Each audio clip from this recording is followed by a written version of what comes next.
भाविन भाई का जीवन पलट गया। प्रस्तुत है यूटर्न सीरीज का एपिसोड 4। नवंबर 2023 में अब भाविन भाई ने फिर से जीवन अंत करने का फैसला लेकर माता पिता से अनुमति ले ली थी। इतना हमने यूटर्न सीरीज के एपिसोड 3 में देखा। इनकी पूरी लाइफ स्टोरी आप यूटर्न पुस्तक प्राप्त कर पढ़ सकते हैं। आप ये पुस्तक इन कलेक्शन सेंटर से अथवा इस QR कोड द्वारा ऑनलाइन PDF प्राप्त कर पढ़ सकते हैं। 7 से 8 दिन चर्चा हुई कि किस तरह जीवन अंत करना है। अंत में निर्णय लिया कि 9 नवंबर 2023 को ट्रेन की पटरी के नीचे सोकर जीवन अंत कर देते हैं। लेकिन उस विचार से घबराहट शुरू हुई, तो फिर डिसीजन चेंज किया कि नहीं, आत्महत्या नहीं करनी, परंतु भाग जाते हैं। वर्षों पहले जैसे डोंबिवली छोड़कर भागे थे, वैसे ही वापस इधर से भागकर कहीं और चले जाते हैं। इस तरह से डिसीजन चेंज करने के पीछे कारण ये था कि भाविन भाई ने सोचा कि मेरे नाम की 1 करोड़ की LIC पॉलिसी थी। मैं मर जाऊँ तो माता पिता को 1 करोड़ की धनराशि मिलेगी। उसमें से ये लोग सबका कर्ज भी चुका देंगे और बाकी बचे थोड़े पैसे में, यानी 10-20 लाख या फिर 30-40 लाख में शांति से जीवन बिताएंगे। लेकिन जांच करने पर पता चला कि नेचुरल डेथ हो तो ही पैसे मिलते हैं, आत्महत्या करने पर 1 रुपया भी नहीं मिलेगा। इसलिए डिसीजन चेंज किया।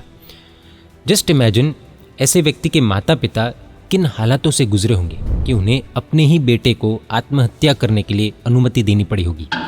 सट्टेबाजी का, शेयर मार्केट का, MCX में इस तरह से खेलने का परिणाम कितना भयानक होता है ना।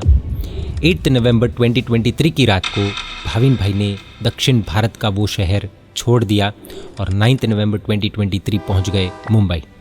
साथ में थे थोड़े पैसे, पहनने के लिए 2-3 जोड़ी कपड़े और सभी के लिए 1-1 थाली, कटोरी और ग्लास का सेट, और ठंडी से बचने के लिए कंबल, रजाई वगैरह। बस सेट किया हुआ घर छोड़कर भागने के लिए भाविन भाई ने अपने माता पिता को दूसरी बार मजबूर किया था।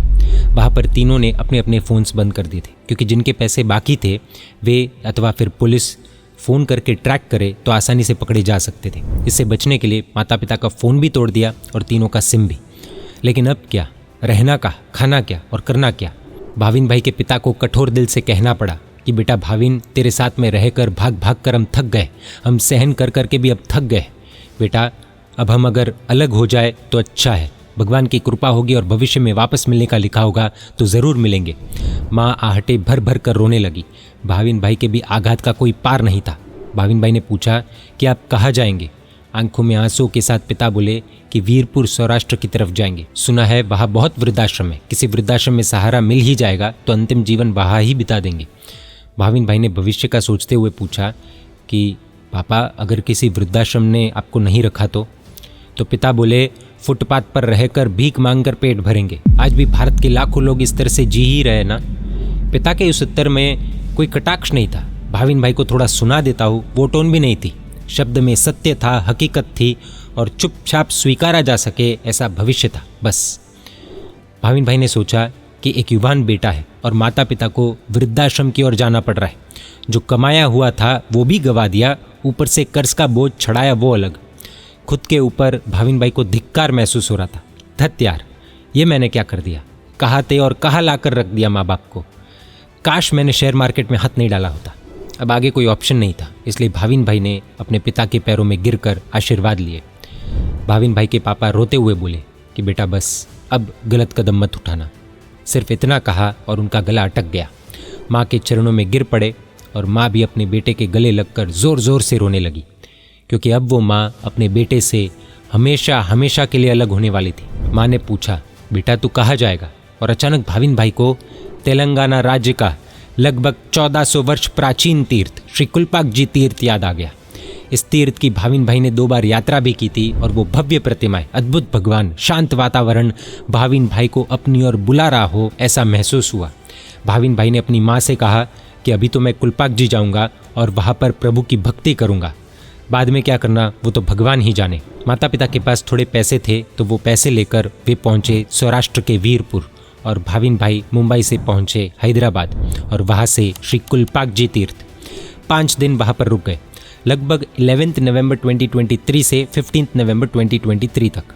इन 5 दिनों में आई दिवाली, 13, 14 और 15, ये तीनों दिन वहाँ पर मंगल के लिए आइम्बिल किए। बहुत भाव से उन्होंने प्रभु भक्ति की, परमात्मा से एक मांग की, प्रभु सच्चा रास्ता दिखाना। बहुत तीव्र भावना से प्रार्थना की थी और भगवान ने सुन ली। आइम्बिल सफल हुए।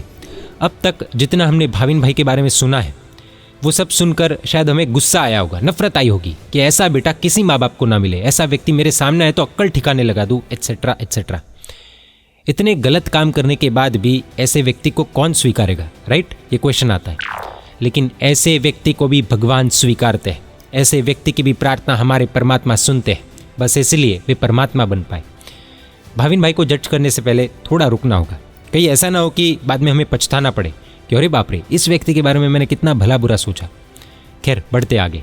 आइम्बिल पूरे करने के बाद कुलपाकजी तीर्थ से वे पहुंचे हैदराबाद। वहाँ पर परम पूज्य पन्यास प्रवर श्री विराग रत्न विजय जी महाराज साहब, जो अब आचार्य बन गए हैं, उनके साथ रहे हुए पूज्य देवर्षि रत्न विजय जी महाराज साहब मिले। उनको सब कुछ बता दिया। उन्होंने भाविन भाई को विजयवाड़ा उपधान में जाने की प्रेरणा की और साथ में एक चिट्ठी लिखकर दे दी। ये वही चिट्ठी थी जो भाविन भाई ने पूज्य गुणवंश विजय जी महाराज साहब को दी थी, जो हमने एपिसोड 1 की शुरुआत में देखा था। उस चिट्ठी के बाद भाविन भाई श्री अरिहंत धाम तीर्थ में आयोजित उपधान में बैठे और प्रवचन सुनते सुनते उन्हें खुद के दोष नजर आने लगे। वहाँ के मूलनायक श्री शंकेश्वर पार्श्वनाथ परमात्मा के पास जाकर प्रार्थना की और आलोचना यानी कि कन्फेशन लिखना शुरू किया। और सच्चे भावों के साथ बिना कोई माया कपट किए भाविन भाई ने 120 पेजेस में अपनी पूरी कहानी यानी कि भव आलोचना महात्मा को लिख कर दे दी, जिसमें से जितना लोगों के लिए जानने के लिए उचित है, जिसे जानकर लोगों का भला हो, उतनी ही बातें महात्मा ने यूटर्न पुस्तक में लिखी। भाविन भाई उपधान में किसी के साथ भी बात नहीं कर रहे थे, मिंगल नहीं हो रहे थे। उन्हें डर था कि अगर मैंने कहा कि मैं इस जगह से आया हूँ और अगर बात वहाँ तक पहुँच गई तो जिनके पैसे बाकी है वे सब यहाँ पर आ जाएंगे। भाविन भाई की सोच ये थी कि किसी भी ग्रुप के साथ जुड़ने में भी बहुत डर है, क्योंकि कोई पूछे कि क्या करते हो, परिवार में कौन कौन है, कहाँ रहते हो, ऐसा कुछ पूछ लिया तो सही उत्तर देने की मेरी अब ताकत नहीं है और अब गलत बोलने का पाप मुझे करना नहीं है। झूठ के पीछे ही पूरी जिंदगी कहाँ से कहाँ आ गई, इसलिए अब झूठ से भी नफरत हो गई थी। भाविन भाई ने अपने इतिहास का वो दिन भी बताया कि जहाँ से उन्हें झूठ बोलने की गलत आदत लग गई थी। एक बार जब वे स्कूल में थे, स्कूल में कंपटीशन हारने के बावजूद फालतू में घर आकर झूठ बोला कि मैं सेकंड आया हूँ और फर्स्ट 3 विनर्स को इनाम के तौर पर चॉकलेट मिली है। इस छोटे से झूठ से उन्हें झूठ बोलने की आदत लगी और पूरा जीवन बर्बाद हो गया। इस दौरान शेयर बाजार में ट्रेडिंग के दौरान गंदी गंदी गालियाँ भी सीख ली थी। इस दौरान जब पिता इन्हें रोकते तो भाविन भाई अपने ही पिता को बहुत रूडली जवाब देते। विनय नाम का गुण भी खो बैठे, सत्य नाम का गुण भी वे खो बैठे थे। इनकी दादी का 70 वर्ष की उम्र में निधन हो गया था। एक व्यसनी अपने जीवन में सिर्फ व्यसन नहीं बल्कि दुर्गुण भी साथ ले आता है। शेयर मार्केट का गुस्सा कई बार भाविन भाई अपनी ही दादी पर निकालते। उनकी उम्र हो गई थी तो कई बार बेड पर ही वे टॉयलेट कर देते थे, तो भाविन भाई उन्हें सुना देते थे कि जानबूझकर आलस के कारण ऐसा कर रही है। उनके साथ भी बहुत बुरा व्यवहार किया था और न जाने कितने लोग भाविन भाई को मन ही मन बद्दुआ दे रहे थे, गालियाँ दे रहे थे। कितनों की शांति भाविन भाई की इस सट्टा लगाने की लत ने, शेयर मार्केट की लत ने भंग की थी। इस तरह उन्होंने अपने सारे पाप आलोचना में लिखकर दे दिए थे। अंत में भाविन भाई ने लिखा कि गुरुदेव 10 नवंबर 2023 को हम अलग हुए थे।